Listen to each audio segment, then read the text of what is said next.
What I've heard here this morning in front of this committee is exactly why the American people hate politics. Because the American people don't care if you're a Republican, if you're a Democrat, if you're an independent, whether you vote or you don't. They want the Epstein Files and they want justice and accountability.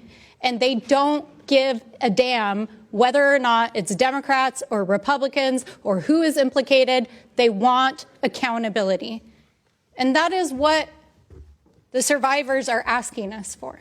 They are asking us to do our jobs, to make good on the promises that we made them when they came and met with us, and to actually, in good faith, conduct an investigation.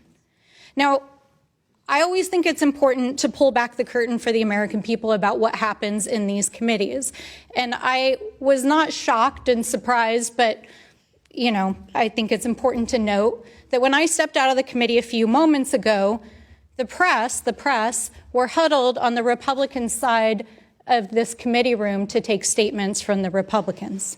They're not out in the kind of like neutral area. They're standing outside the Republican door so that after this vote is taken, our Republican colleagues can walk out and make a statement to the press. Now, I think that that's important to note for the public here, because this is not about true accountability.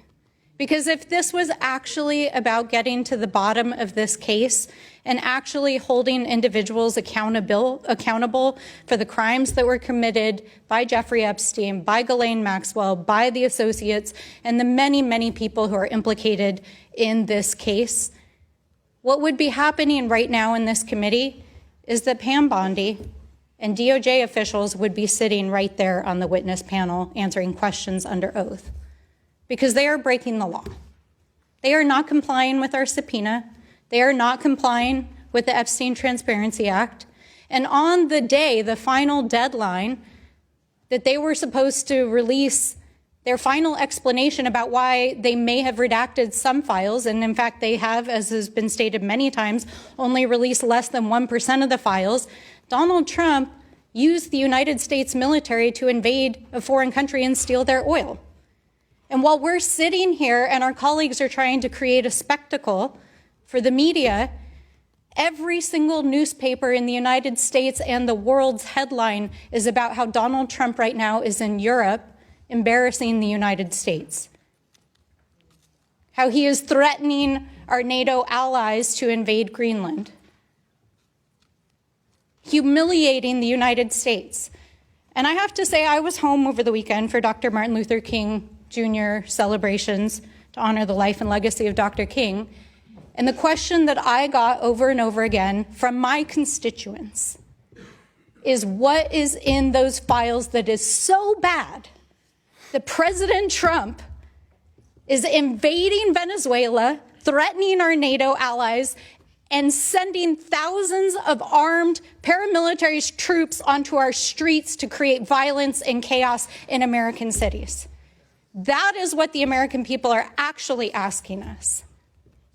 And so I will be honest, Mr. Chairman, I am deeply troubled that the individuals who are the subject of today's hearing did not appear on their scheduled date. No one is above the law.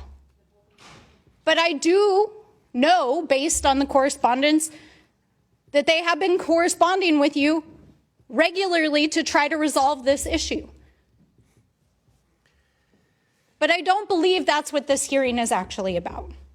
Because if it was actually about getting justice and about getting the truth, we would have DOJ here. We would be holding Pam Bondi in contempt, and we would be hearing from the survivors themselves. And so I have to agree with my colleagues that I believe that this is part of an extended smokescreen to try to cover things up. And so I do ask my colleagues across the aisle, if you are earnest about getting to the truth and getting to justice, then bring DOJ in here and hold them accountable, because that is actually what the American people want.